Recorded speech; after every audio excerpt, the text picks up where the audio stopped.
The drill is your driver takes one in the head, you realize it, and you take over the steering wheel and get that vehicle to a safe place, right? That's the drill. So what they had us doing back then in the early 2000s, it was like a 4-person drill. One person would drop the seat back. Another guy would pull the body over. Another guy would jump in. What if all those guys took rounds in the gourd too? Now all of a sudden you're waiting for shit to happen and it's never coming. Or what if you're by yourself in the car? We want to make sure you guys can handle this on your own, and then you can go ahead and do team drills later.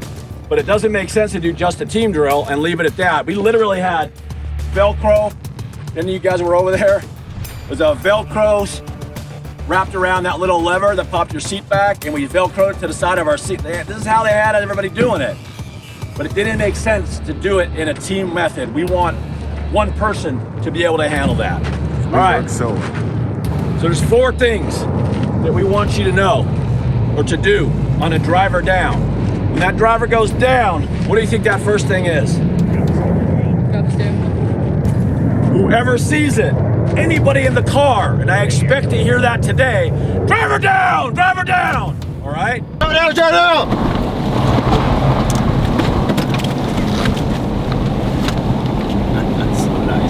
So nice. Because what if the AIC is tracking something over there, right? They don't know because they're tracking something really good. This guy goes down, you got a couple people in the back. Oh shit, that sucks if the driver's down. If they don't tell everybody, what are we losing? Feet per second, right? We don't want to lose feet per second. All right, so driver down, that's step 1. All right, what do you think step 2 is? Reach over and grab the steering wheel. Easiest thing is with the hand next to the steering wheel. I can do it without popping my seatbelt off. You guys will have to mess with it and see what works for you, okay? But I'm gonna get that steering wheel. Why do I want the steering wheel first? I might be just about to run into something. I can go ahead and steer through that whole thing from over here. After I've steered through my problem, then I can complete the drill. What do you think is next?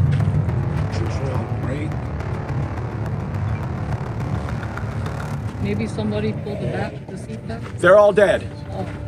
You're on your own. Just you?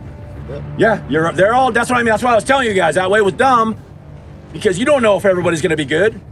Try to jump on the other side? Right now, you probably have a dead guy with his feet on the fucking pedals. Or take the feet off the pedal. Boom! Right there. You need to remove his feet from the pedals. Now, we have done this thousands of times, so we have figured out what works and what doesn't work.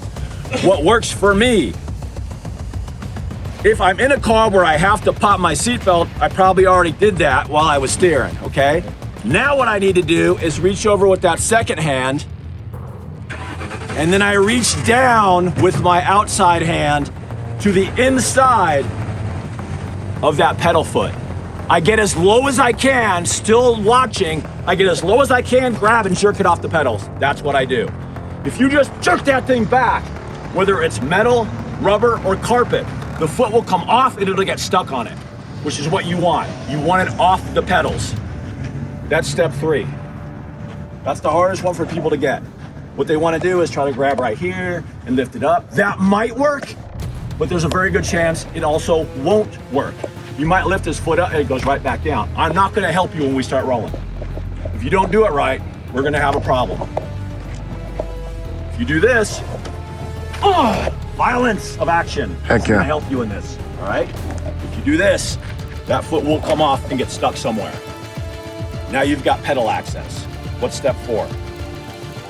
Boom! If you want to get into the executive protection industry or take your career to the next level, go to epspecialist.com to get in the game. Byron Rodgers, protector by nature and by trade. See you at epspecialist.com. Let's train together.